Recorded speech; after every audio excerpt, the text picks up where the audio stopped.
À toutes et à tous. Désolée, je démarre un peu parce que sinon je vais être prise par, je risque d'être prise par le temps. Donc bonjour et merci d'être là avec moi aujourd'hui. Alors avant de commencer, j'aimerais remercier toute l'équipe de Tour Tech de me faire confiance pour présenter ce talk devant vous. C'est mon tout premier talk en format long. Donc voilà, j'espère que ça va bien se passer. Alors, il y a quelques années, quand j'ai emménagé sur Paris, s'est posé la question de meubler mon appartement, et notamment de trouver un meuble télé pour accueillir mon grand écran plat. Et donc j'ai fait comme beaucoup de personnes, je suis allée chez Ikea, et j'ai trouvé le meuble que vous voyez ici. Et ce meuble-là, il est super, parce qu'il a un grand espace pour accueillir une grande télé, et il a aussi un panneau au fond, pour accueillir une télé, pour pouvoir accrocher la télé. Et je me suis dit, c'est super, parce que moi je suis en location, j'ai pas envie de faire des trous dans les murs, et j'adorerais accrocher ma télé. Du coup, je prends le meuble, je commence à l'installer, et je vois la tête du panneau, et je me dis, bon, une grosse télé là-dessus, je sais pas trop. Donc je vais commencer par me renseigner, je vais aller demander un peu sur Internet ce qui se fait, est-ce que les gens ont testé, est-ce qu'il y a eu des aventuriers qui ont tenté l'expérience avec moi. Il se trouve que les gens n'étaient pas très chauds pour tester. En soi, c'est une réponse en soi, mais j'ai pas trouvé de réponse définitive à ma question. Mais comme on dit, l'important, c'est pas la destination, c'est le voyage. Et dans mes recherches, je suis tombée sur une communauté fascinante qui s'appelle les IKEA Hackers. Et en fait, c'est des personnes qui pensent un peu différemment et qui, quand elles ont un besoin, elles vont pas se dire bah tiens, j'ai besoin de rangement, je vais aller regarder le rayon rangement. Elles se disent j'ai besoin de rangement et je vais prendre n'importe quel meuble, en tout cas le meuble le plus adapté à ma situation. Et donc je suis tombée sur un article de blog d'une famille qui avait besoin de rangement pour leurs 4 enfants. Et donc ils ont pris mon meuble télé et ils ont rajouté des planches et ils ont rajouté des porte-manteaux aussi et des boîtes et ça leur a fait 4 rangements individuels pour leurs 4 enfants. Et je suis tombée sur un autre article de blog où là, une personne avait besoin d'une tête de lit pour sa chambre d'enfant. Et plutôt que d'aller chercher une tête de lit pour sa chambre d'enfant, bah, ils ont pris mon meuble télé, puis ils l'ont mis à la verticale. Et en fait, bah, l'espace qui peut accueillir une télé de 60 pouces peut aussi visiblement accueillir un lit, une place. Et en fait, cette démarche, elle porte un nom, ça s'appelle un usage catacritique. Pour la petite histoire, je ne savais pas que ça s'appelait comme ça, et j'ai appris ça il y a quelques jours d'une personne formidable qui s'appelle Marine, et qui donne un talk sur l'IA et les champignons juste après, en amphi F22, que je vous recommande chaleureusement. Usage catacritique, donc. C'est un mot un peu barbare pour décrire le fait de détourner un objet de son utilisation initiale pour en faire autre chose. Et on n'a pas besoin d'être un hacker Ikea pour faire ça. Si vous avez déjà utilisé un briquet pour décapsuler une bouteille de bière, si vous avez déjà utilisé la pointe d'un couteau pour visser quelque chose au lieu d'un tournevis, c'est un peu le même principe. Je m'appelle Sonia, et si je suis ici, c'est pas que pour vous parler de mon meuble télé. Si je suis là aujourd'hui, c'est aussi pour vous partager ma passion pour la cybersécurité. Ça fait 4 ans que je travaille dans la tech, mais bien avant ça, pendant mes études, j'ai découvert un truc qui s'appelle les captures de flag, ou CTF en abrégé. Et les captures de flag, c'est des challenges, des compétitions de cybersécurité, avec des challenges divers et variés, où en fait le but, ça va être d'aller récupérer un flag. Et un flag, qu'est-ce que c'est ? C'est une chaîne de caractères bien identifiable, qui va être déposée donc, dans un fichier ou sur une page web, en tout cas un endroit auquel on n'est pas censé avoir accès. Ou typiquement une chaîne de caractères comme ça. Et c'est à travers tous ces challenges que j'ai pu faire pendant toutes ces années que j'ai découvert toutes les quelques techniques dont je vais vous parler aujourd'hui. Et qui vont en fait se baser sur l'utilisation de protocoles ou de formats de stockage de données pour faire d'autres choses que leur utilisation première. Et on va commencer par un gros morceau, un truc qui est un peu central dans notre utilisation d'Internet, qui s'appelle Domain Name System, ou en abrégé DNS. Et DNS, c'est super, ça nous permet au quotidien de faire ce qu'on appelle la résolution de nom de domaine. Donc, quand on tape google.fr, derrière il y a des adresses IP, et plutôt que de taper l'adresse IP, on tape google.fr, et DNS nous permet de faire ce mapping, cette relation entre nom de domaine et adresse IP, par exemple. Mais ce que ça nous permet de faire aussi, ça nous permet d'établir une liaison de communication entre un ordinateur infecté, par exemple, et un serveur malveillant. Et ça peut aussi nous permettre d'exfiltrer des données secrètes. Mais avant de voir comment on peut faire tout ça, on va regarder un petit peu déjà comment ça marche, DNS. Donc comment ça marche la résolution d'un nom de domaine. Par exemple, on vous a donné pour cette édition une URL sur feedback.touren.tech pour aller faire vos retours. Comment on sait où trouver feedback.touren.tech? Comment on résout ce nom de domaine?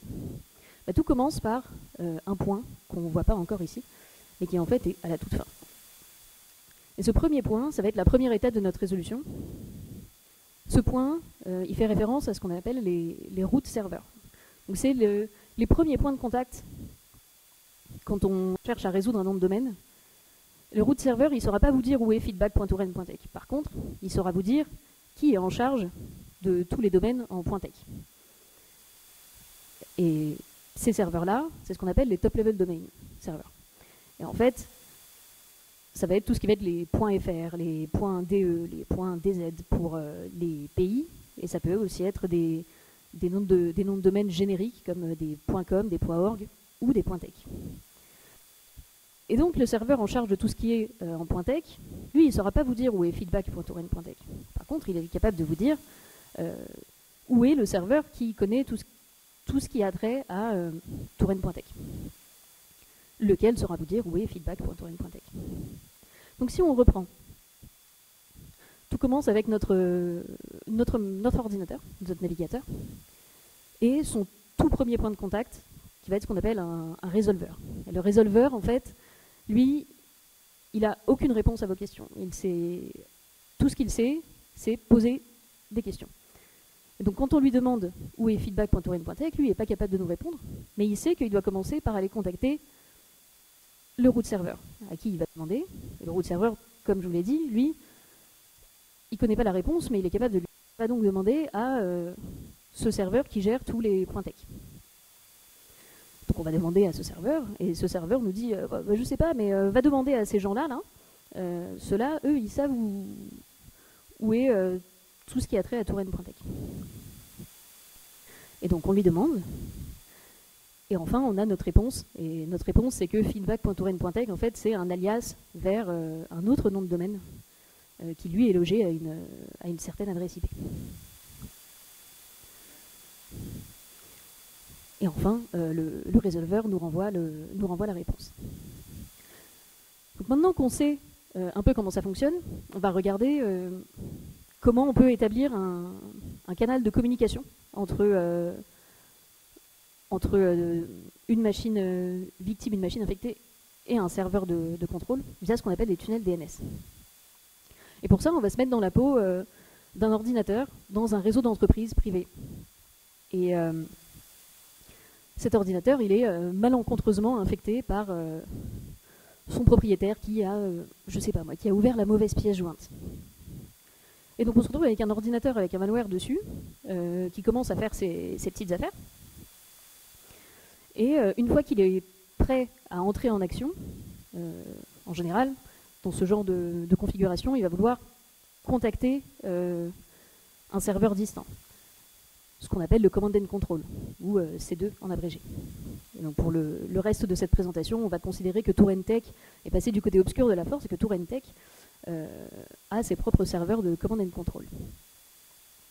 Et donc on a besoin d'aller d'aller informer ce serveur qu'on est prêt à passer à l'action et qu'on est en attente d'action de la marche à suivre.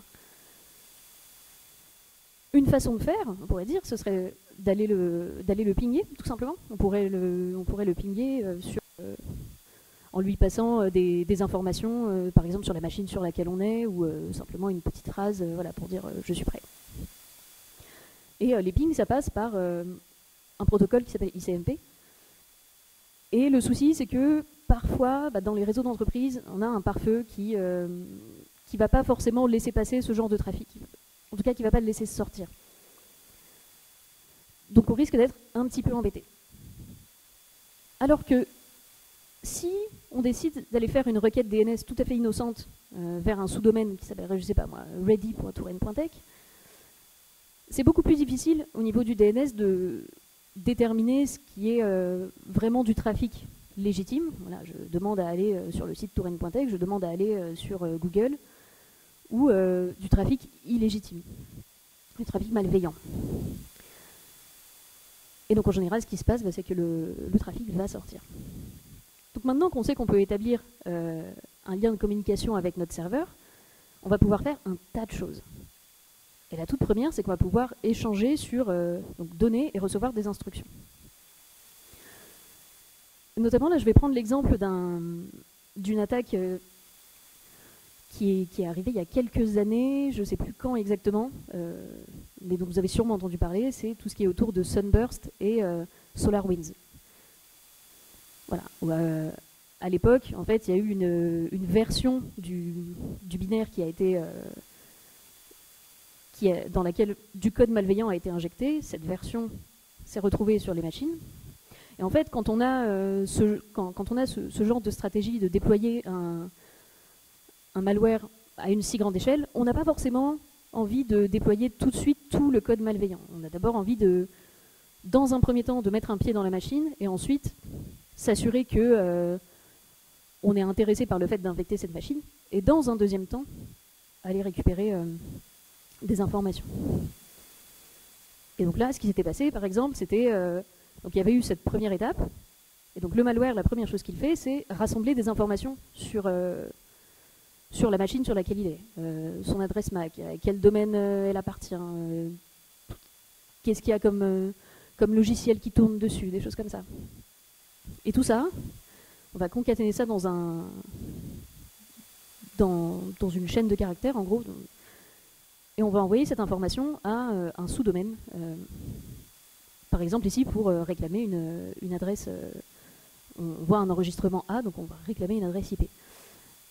Et en fait, côté Command and Control, nous, on reçoit ça, et on va pouvoir récupérer ces premières informations et dire « Ah oui, effectivement, tiens, cette machine, ça m'intéresse de faire des choses avec », ou alors « Ah non, pas du tout, c'est une machine sur laquelle il y a plein de logiciels de surveillance qui tournent, je veux surtout pas qu'on mette les pieds là-dedans ». Et donc, en fonction, pouvoir envoyer des instructions au malware déjà en place dans la machine.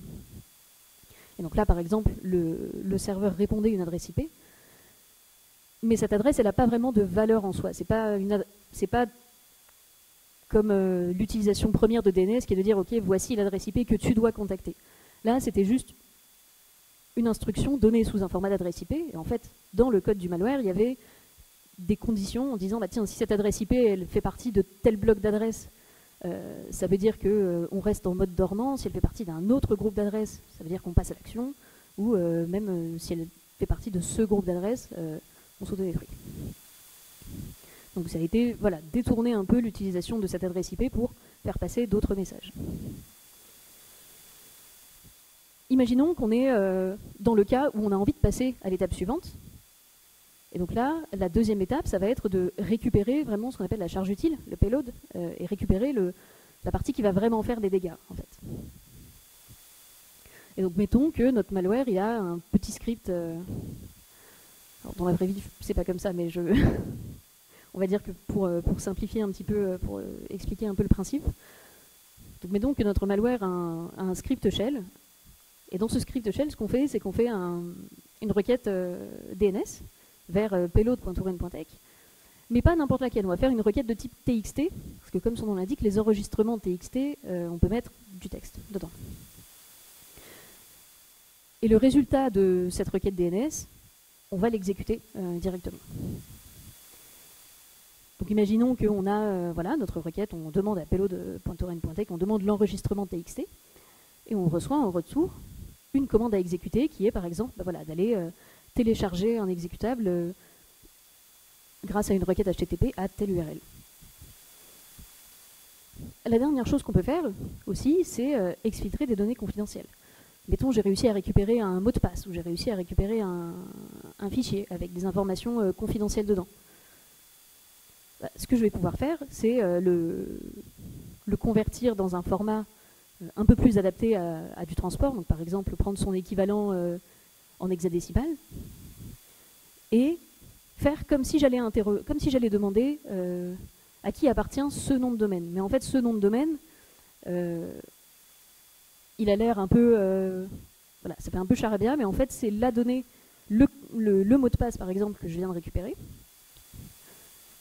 son équivalent hexadécimal, et je vais faire ma requête comme ça à mon serveur de commande et de contrôle. Alors après, peut-être que lui va me répondre bah, moi, je sais pas, je connais pas ton... je connais pas le nom de domaine là que tu me demandes. Mais c'est pas grave, parce que en fait, là, ce qui va nous intéresser, ça va être que côté command and control, on va pouvoir dire j'ai une trace dans mes logs de cette requête et je vais pouvoir aller récupérer cette chaîne en hexadécimal afin de la convertir et de récupérer en fait le secret ou parfois même voilà, un fichier. Alors c'est un peu compliqué parfois d'exfiltrer, on va dire, des gros fichiers, parce qu'on est quand même limité sur la taille du nom de sous-domaine qu'on peut envoyer. Donc en général, on enverra voilà, par petits blocs, on va dire, je sais pas, de 16 octets. Et en fait, on risque d'avoir des requêtes qui vont peut-être se perdre en chemin ou qui vont se mélanger, parce qu'on n'a pas la garantie que tout arrive dans l'ordre. Donc ça peut être un peu compliqué voilà, on ne va pas pouvoir sortir l'intégralité d'une codebase, par exemple, de cette manière-là. C'est vraiment plus pour des petits formats, on va dire. Alors, un autre truc qu'on peut faire aussi, c'est une technique qui s'appelle le DNS rebinding. Et pour ça, on va changer un petit peu de contexte. Et on est toujours dans notre réseau d'entreprise, mais cette fois-ci, on a deux machines. On a une machine qui est, donc il y a notre adresse IP 10.0.0.1, adresse privée, et cette machine, elle est super intéressante parce qu'elle a un fichier avec des secrets dedans. Problème, c'est que cette machine-là, elle ne peut absolument pas communiquer avec l'extérieur, et du coup, même si j'arrive à l'infecter, je ne vais pas pouvoir exfiltrer mes données. En revanche, on a notre deuxième machine qui, elle, a le droit de récupérer ses secrets, via par exemple une URL parce que ces secrets sont servis par un web server. Et il se trouve que cette machine-là, elle a le droit de sortir sur l'extérieur, parce que ça peut être peut-être la machine d'un employé. Et si elle peut sortir sur l'extérieur, ça veut dire qu'elle peut nous contacter. Donc là, notre objectif, ça va être comment je vais convaincre cette machine en 10.0.0.2 d'aller déjà me contacter, puis d'aller récupérer les secrets, puis de me les transmettre. Alors, on pourrait faire ça en disant, par exemple, moi j'ai déployé un petit site web tout à fait innocent, et je vais faire en sorte que ma victime en 10.0.0.2 aille sur ce site web. Et donc quand elle arrive, elle récupère la page d'accueil. C'est une jolie page d'accueil avec plein de choses, du HTML, tout ça. Et au milieu, un petit bout de script, tout à fait innocent.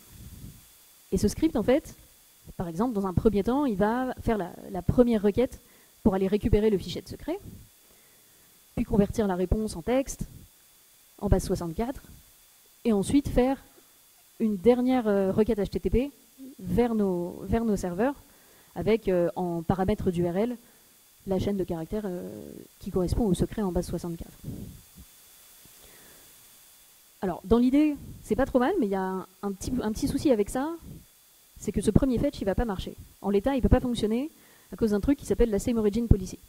Et la Same Origin Policy, en fait, elle dit que à partir du moment où voilà, index.html a été servi par rebind.touren.tech, bah, tous les fetchs qui vont se faire à l'intérieur de ça ne vont pas pouvoir être faits sur un autre domaine que rebind.touren.tech, et même pire que ça, ils ne pourront pas être faits autrement qu'en HTTP. Et donc cet appel-là, en fait, ne va pas fonctionner. Le seul moyen qui fonctionne, ce serait de remplacer 10.0.0.1 par rebind.oren.tech. Sauf qu'en l'état, si on le laisse juste comme ça, bah, il va essayer d'aller chercher secrets.txt sur notre serveur à nous, et c'est pas ce qu'on veut. Donc comment on fait? La première étape, ça va être, voilà, une fois qu'on a convaincu notre victime d'aller chercher index.html, la première chose que la victime va faire, c'est rebind.oren.tech, moi je sais pas où c'est, du coup je vais demander au serveur DNS, c'est où rebind.oren.tech? Bon, il se trouve que c'est nous qui avons l'autorité sur où c'est nous qui avons la réponse. Et donc nous on va lui dire, la réponse, rebind.oren.tech, il est là-bas.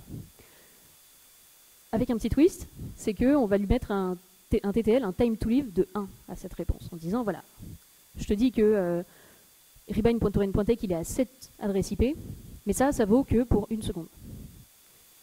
Pas de problème, c'est suffisant pour qu'on fasse notre première requête pour aller récupérer index.html. On récupère le fichier, et là se lance le script qui était à l'intérieur du fichier. Et donc la première étape, on avait dit, c'était d'aller récupérer rebind.oren.tech / secrets.txt. Sauf qu'entre-temps, nous, il s'est passé plus d'1 seconde, et on a oublié où est rebind.oren.tech. Donc on redemande, c'est où déjà? Et comme on est toujours en contrôle du serveur DNS qui fait autorité sur toren.tech, cette fois-ci on répond rebind.oren.tech, c'est à 10.0.0.1. Toujours avec ce TTL de 1. Et donc super, qu'à cela ne tienne, on va donc chercher nos secrets sur 10.0.0.1. Et il nous reste la dernière étape, l'étape de l'exfiltration. Mais mince, encore une fois, on a oublié, c'est où déjà rebind.oren.tech? Et c'est de nouveau chez nous. Et ça nous permet de sortir le contenu des secrets et de les récupérer ensuite sur le serveur web. Alors quand on regarde tout cet enchaînement d'étapes, on se rend compte qu'il y a quand même beaucoup de conditions à respecter pour que tout ça fonctionne. Déjà, il faut qu'on réussisse à convaincre la victime de nous contacter. Ensuite, il faut qu'on sache exactement sur quelle adresse IP se trouvent les secrets. Déjà qu'on sache qu'il y a des secrets à trouver et qu'on sache où ils se trouvent aussi. Et là, on a demandé secrets.txt en pensant que c'était directement à la racine. On a intérêt à être sûr de notre coup. Donc ça, il faut qu'on sache aussi. Il faut qu'on sache que la cible, elle est sur 10.0.0.1. Il faut qu'on fasse en sorte aussi qu'on puisse récupérer ces secrets sans être authentifié. Parce que si je me prends une page de login, c'est foutu. Et donc ça fait quand même beaucoup de conditions. Donc on pourrait se dire, finalement, il y a quand même peu de chances que ça marche, tout ça. Mais il y a quand même un cas qui réunit toutes ces conditions et qui est assez répandu dans le cloud. C'est le service d'instance, le service de métadonnées d'instance, IMDS. Pour ceux qui utilisent le cloud, j'ai surtout une expérience avec AWS, mais il me semble que c'est quelque chose qui est présent aussi sur d'autres cloud providers. Quand vous démarrez une instance dans votre réseau AWS, cette instance, elle a la possibilité d'aller interroger un service qui s'appelle IMDS et qui va lui permettre de récupérer des informations sur elle. Donc il y a tout un système d'API pour aller récupérer, par exemple, quelle est mon adresse IP privée, quelle est mon adresse IP publique si j'en ai une, est-ce que j'ai des tags qui me sont associés, tout ce genre de choses. Et un des trucs qu'elle peut récupérer, entre autres, c'est déjà, est-ce que j'ai un rôle qui m'est associé? Donc, un rôle, c'est un ensemble d'autorisations d'interagir avec d'autres services AWS. Donc, par exemple, je vais peut-être avoir un rôle qui va me permettre d'aller lire le contenu d'un bucket sur S3, ou qui va me permettre d'aller envoyer un message sur tel service. Donc si jamais j'ai un rôle comme ça, ce premier appel, ça va me permettre de récupérer le nom de mon rôle. Et une fois que j'ai le nom de mon rôle, je vais pouvoir aller réinterroger l'URL de metadata en lui demandant du coup mes credentials associé à ce rôle, en fait. Et donc là, le service de métadonnées, ce qu'il me renvoie, c'est une paire de clés AWS que je peux utiliser et qui me permettent en fait d'exercer les autorisations données, les autorisations d'accès données par mon rôle. Alors, dans tout ça, quand même, AWS va être capable de lever l'alerte si jamais cette paire de clés est utilisée ailleurs que sur l'instance 10.0.0.2. Donc c'est déjà pas mal, mais en soi, il n'y a pas grand-chose qui nous empêche de prendre ces paires de clés et de les utiliser, de tester des choses. Bon, ça marche, c'est pas un truc qui marche tout seul, mais ça permet au moins, si on a déjà d'autres informations, si on sait que cette machine a le droit d'accéder à un bucket S3, qu'on connaît le nom du bucket S3, tout ça, on a la possibilité de tenter des choses en tout cas. Enfin, moi, je sais pas, le jour où j'ai appris ça, j'ai trouvé ça incroyable. C'en est fini pour la partie DNS. Le deuxième truc que j'adore dans les challenges de CDF, c'est les challenges de cryptographie. Donc on va parler un peu crypto aujourd'hui, on va pas trop s'attarder sur des maths, mais un tout petit peu quand même, parce qu'on va en avoir besoin. Et notamment, on va prendre l'exemple du chiffrement RSA. Okay. En cryptographie, on a deux méthodes de chiffrement. On a les chiffrements symétriques et les chiffrements asymétriques. RSA, c'est dans la famille des chiffrements asymétriques. Donc ça veut dire qu'on a besoin d'une clé privée et d'une clé publique. Et la clé publique, comme son nom l'indique, elle est publique, c'est celle que je distribue à tout le monde avec qui j'ai envie de communiquer. Et c'est la clé qui va servir aux gens à chiffrer les messages qu'ils veulent m'envoyer. Et la clé privée, comme son nom l'indique, elle est privée, elle ne quitte jamais mon ordinateur. Cette clé-là, elle va servir à déchiffrer les messages que les gens auront chiffrés avec ma clé publique. Et donc pour faire ces opérations de chiffrement et de déchiffrement, en fait, ces clés privées et clés publiques, c'est des nombres premiers très très grands. Et le message, du coup, on va aussi le convertir en un... Votre message texte, en fait, on va le convertir en un équivalent de nombre entier aussi. Bon, convertir l'équivalent en un grand nombre décimal. Et les opérations de chiffrement, en fait, ça va être, pour chiffrer, on va prendre votre message, donc le convertir en un grand nombre décimal, et l'élever à la puissance E, donc E qui est une partie de notre clé publique. Ça va donner le message chiffré, et moi après, pour déchiffrer, je prends ce message, qui du coup est un super giga grand nombre entier, et je vais le mettre à l'exposant D, D qui est ma clé privée, et qui est elle aussi un super gigantesque nombre. Le tout modulo n, on ne va pas s'attarder sur les modulos aujourd'hui, c'est pas ce qui m'intéresse. Ce qui m'intéresse, c'est vraiment cette partie exposant. On va prendre un exemple super simple. Normalement, les nombres sont beaucoup plus grands, mais là, pour le principe, on va rester sur des nombres très petits. Et notre objectif, ça va être de calculer 3 puissance 5. Donc 3 puissance 5, on pourrait dire naïvement, c'est juste 3 fois 3 fois 3 fois 3 fois 3. Et donc on arrive à notre résultat en 4 opérations, 4 multiplications. Ça, à cette échelle, ça va. Sur l'échelle de nombres à je ne sais pas combien de chiffres, on n'aurait pas assez d'une vie pour le faire. Donc il va falloir qu'on trouve un moyen plus rapide. Et le moyen plus rapide, c'est de se rendre compte que toutes ces multiplications, en fait, on peut les réarranger de cette façon-là. Et du coup, commencer par calculer 3 fois 3. On sait que ça fait 9. Du coup, on sait qu'on peut faire juste 9 fois 9, ça fait 81. Et 81, le multiplier par 3. Et en fait, on a réussi à atteindre le même résultat, mais en 3 opérations au lieu de 4. Alors ça n'a pas l'air énorme là, parce qu'on travaille sur des très petits nombres, mais sur des très grands nombres, c'est ce qui rend le calcul possible, en fait. Et donc ça, c'est un algorithme qu'on appelle l'algorithme d'exponentiation rapide. Si je le reprends étape par étape, donc on va regarder les différentes étapes de résolution qu'on vient de faire, et on va regarder à chaque fois la valeur de notre exposant en décimale et sa représentation binaire. Donc on a dit, on commençait avec 3. La première chose qu'on a fait, c'était calculer 3 fois 3. Donc 3 fois 3, ça nous donne 3 au carré, ce qui nous donne 9. Après, on a dit on faisait 9 fois 9. Donc en fait, ce qu'on a fait, c'est 3 au carré fois 3 au carré. Donc ça nous a donné 3 puissance 4, c'était 81. Et la dernière étape, ça a été de dire on fait 81 fois 3. Et donc ça nous a donné enfin le nombre qu'on cherchait à calculer, qui est 3 puissance 5. Et donc tout en bas, on voit la représentation binaire de notre exposant, donc 1, 0, 1. Et ce qu'on a pu constater là, au fil de nos opérations, c'est que sur la représentation binaire tout en haut, pour passer de 1 à 1, 0, on a élevé au carré. Parce que élevé au carré, en fait, c'est multiplier l'exposant par 2.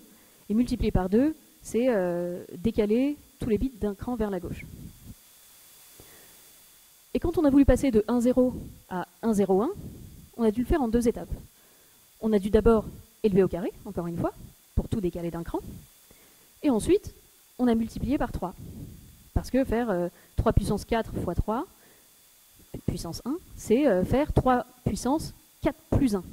C'est ce qui nous a permis de faire le plus 1. Donc pour passer de 1, 0 à 1, 0, 1, on a mis au carré et multiplié. Donc ça, c'est l'algorithme d'exponentiation rapide, et en anglais, c'est un algorithme qui s'appelle Square and Multiply. Pour ça. Parce que dans certains cas, on fait juste Square, et dans certains cas, on fait Square and Multiply. Et donc pourquoi je vous raconte tout ça? Parce que sur la cryptographie, il y a tout un pan de la sécurité en termes de cryptographie et de cryptanalyse qui s'appelle les side channel attacks. En français, attaque par canal auxiliaire. Et donc l'idée générale de ce type d'attaque, c'est de dire, moi je suis sur un algorithme, un algorithme de chiffrement RSA qui a été prouvé comme étant mathématiquement sécure. Donc sur la théorie, j'ai pas de problème. Sur le fond, c'est carré. Et donc si on ne peut pas s'attaquer au fond, on va s'attaquer sur la forme. Et donc si je reprends mon opération de déchiffrement de clés, comme n'importe quelle opération, en fait, c'est une opération qui va faire travailler votre processeur. Et c'est une opération qui, du coup, va le faire consommer plus ou moins en fonction de la complexité des opérations qu'il aura à faire.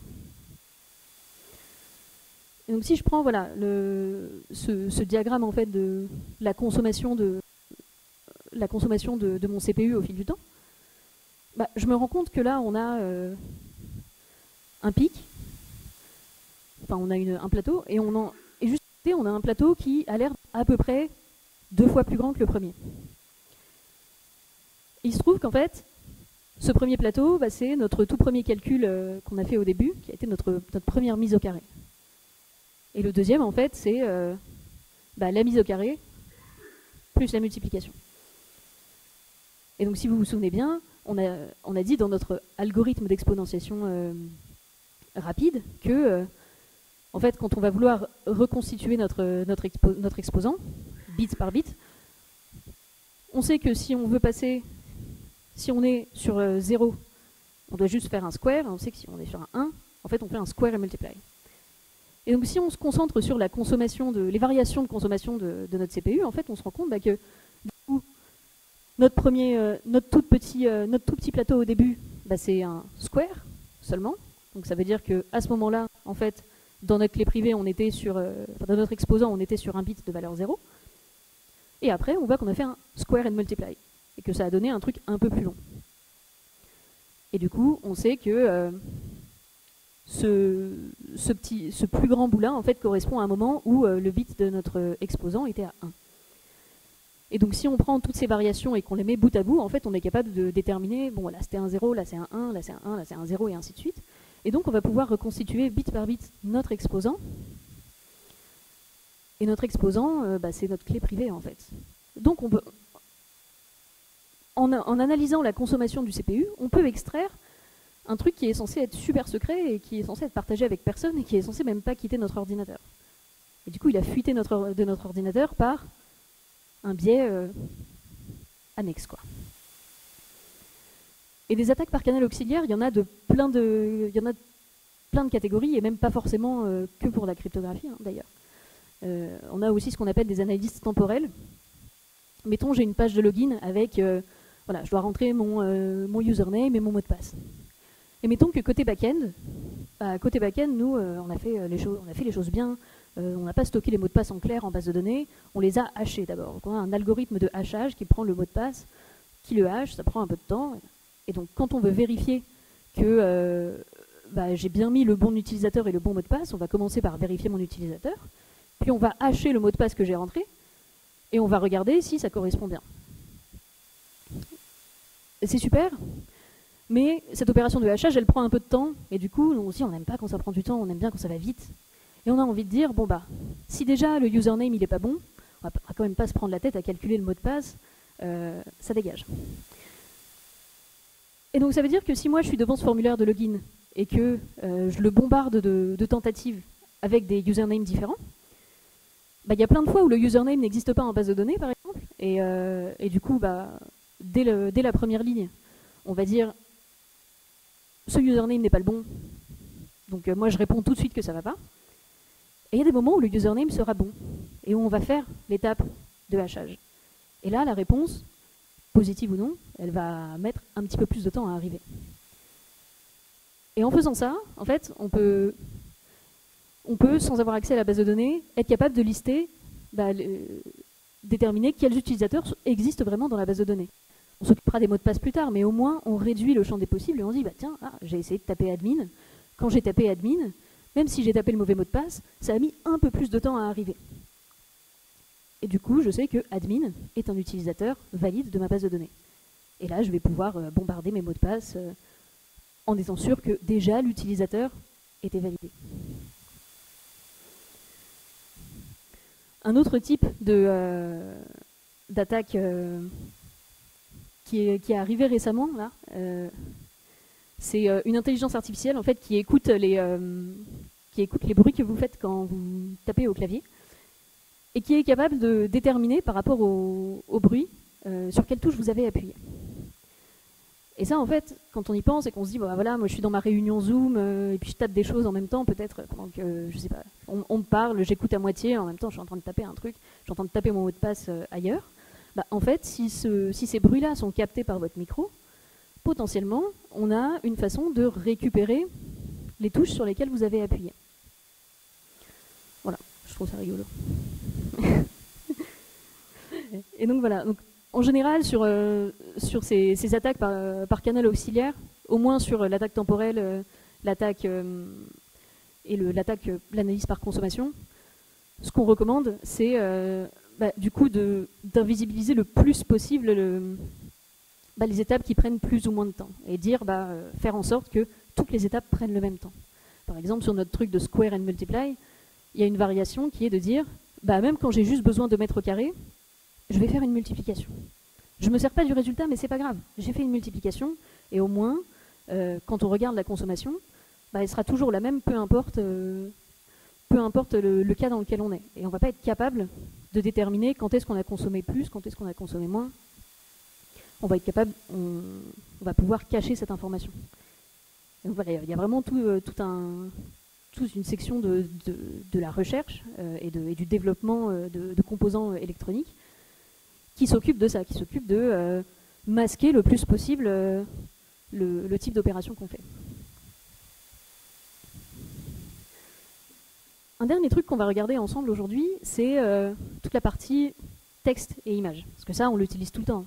Voilà, sur des applis web, vraiment dans notre quotidien du numérique, les textes, les images, c'est partout.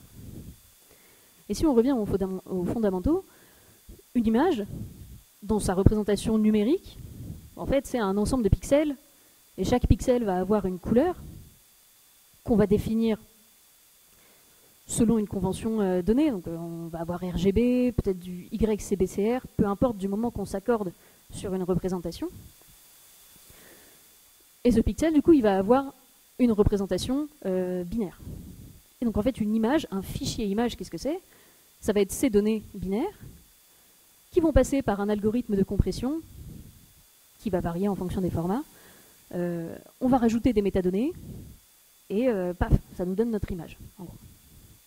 Pour le texte, c'est un peu différent. Pour le texte, on va avoir toute une notion de ce qu'on appelle l'encodage. Et donc, comment je vais représenter mon caractère. Donc, par exemple, la lettre A ici, on peut la représenter, on peut l'encoder en UTF-8 sur un octet, on peut l'encoder en UTF-16 sur 2 octets, dans un sens ou dans l'autre. On peut aussi l'encoder en base 64. Et chaque type d'encodage va avoir sa justification derrière. Donc plein de représentations différentes. Mais surtout, le plus important, en fait, c'est qu'on a des spécifications et des standards qui régissent comment on représente les choses. Et c'est là-dessus qu'on utilise une technique que j'aime beaucoup, qui s'appelle la stéganographie. Encore un nom barbare, décidément, je vous laisse pas tranquille avec les noms. La stéganographie, c'est une discipline un peu particulière. La stéganographie, c'est l'art de la dissimulation. On parlait cryptographie tout à l'heure. L'idée de la cryptographie, c'est de dire, même si on intercepte mon message, c'est un charabia, personne ne pourra le lire. La stéganographie, elle prend un peu le contre-pied de ça, et elle part du principe que si on trouve un moyen de passer incognito, si personne ne sait qu'il y a un message, il n'y a pas de problème finalement. Donc c'est vraiment comment on va faire pour faire passer un message au vu, mais pas au su de tous. Alors, une première technique qu'on peut utiliser, donc si on prend un octet, comme on le voit ici, en fait un octet en représentation binaire, c'est, si on doit en extraire une valeur décimale, ça va être une combinaison de puissance de 2, multipliée par 1 ou 0 en fonction de la position de votre octet, de la position du bit dans l'octet. Donc par exemple, cet octet-là, sa valeur en décimale, c'est 65.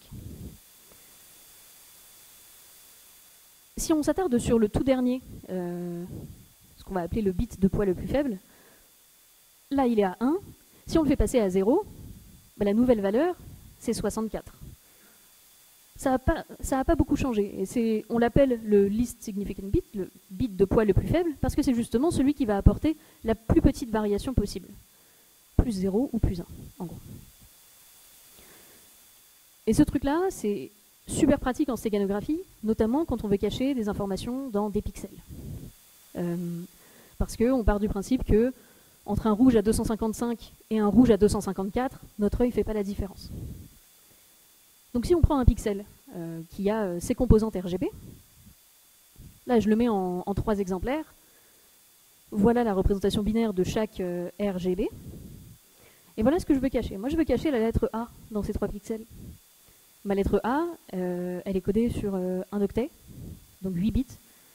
Et en fait, je vais les prendre un par un, et je vais aller les stocker, donc d'abord dans la composante R du premier pixel, puis le deuxième bit dans la composante G du deuxième pixel, et ainsi de suite. Et donc je vais venir altérer très légèrement la couleur de mes pixels, mais juste d'une valeur de 1, en faisant plus 0 ou plus 1 finalement. Et si je regarde du coup la nouvelle valeur de mes pixels, elle a très peu changé. Et d'ailleurs, au moment de l'animation, j'ai aussi changé la couleur des pixels. Donc, la couleur que vous voyez reflète celle qui est écrite juste en dessous. Et on voit que finalement, on ne fait pas la différence. Et donc en fait, on va pouvoir dissimuler tout un message. Là, j'ai mis juste la lettre A, mais sur une grande image avec plein de pixels, je pourrais mettre un super grand texte.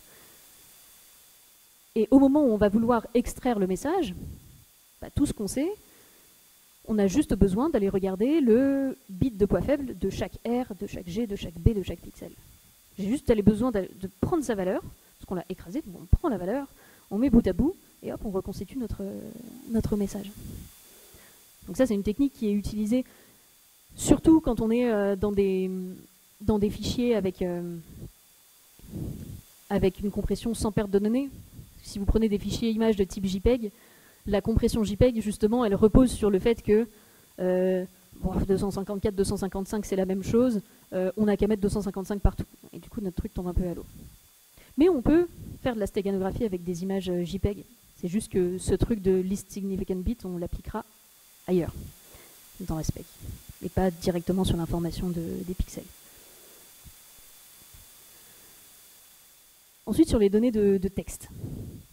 Alors, j'avais déjà fait tout un talk sur la stéganographie, donc c'est vrai que là, j'essaye de revenir avec des nouveautés. Dissimuler des données dans du texte, on peut déjà faire... là, ce que vous voyez à l'écran, c'est encore un truc utilisé toujours par Sunburst et notre histoire de SolarWinds et tout. Il y a un moment, ils font une requête HTTP. Le malware fait une requête HTTP et reçoit en réponse un XML. Un fichier XML qui a l'air de ressembler... voilà, on voit du Assembly, on voit Microsoft, ça a l'air d'être des trucs en rapport avec .NET. Voilà, ça reprend un peu le même format. Mais c'est complètement bidon. Ce truc-là, il sert juste à insérer les chaînes de caractères qui sont encadrées en rouge. Et en fait, ces chaînes de caractères-là, si on prend tous les caractères hexadécimaux et qu'on les met bout à bout, et qu'on leur applique encore plein d'opérations successives, à la fin, ça nous donne une instruction. Ça va donner au malware une instruction sur quelle est la prochaine marche à suivre, par exemple. Qu'est-ce que tu vas faire maintenant?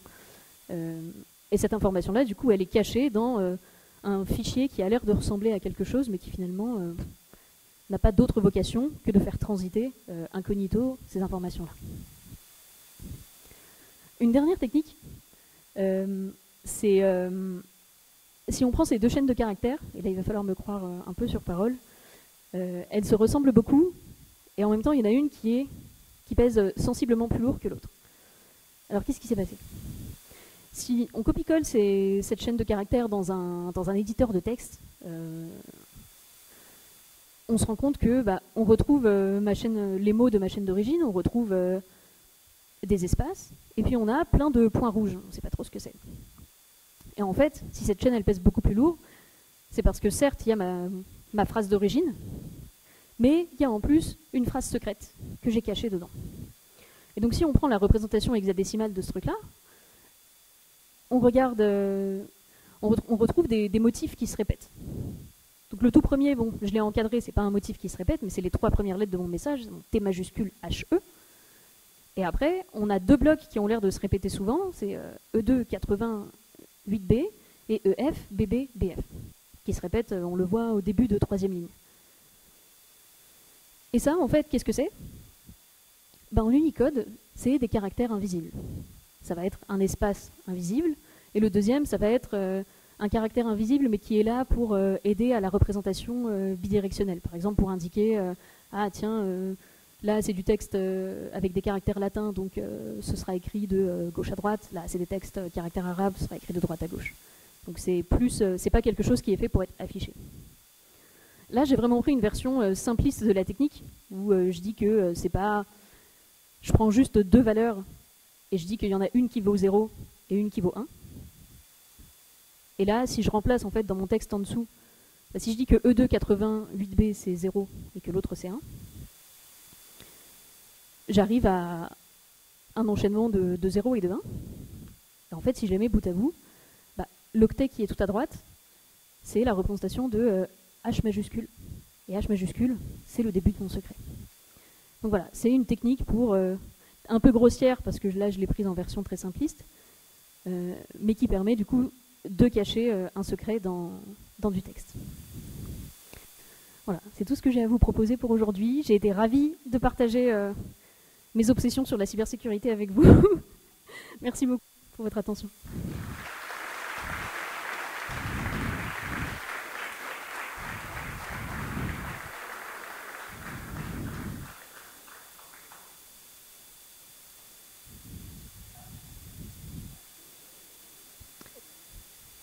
Je ne sais pas si on a du temps pour des questions, à mon avis.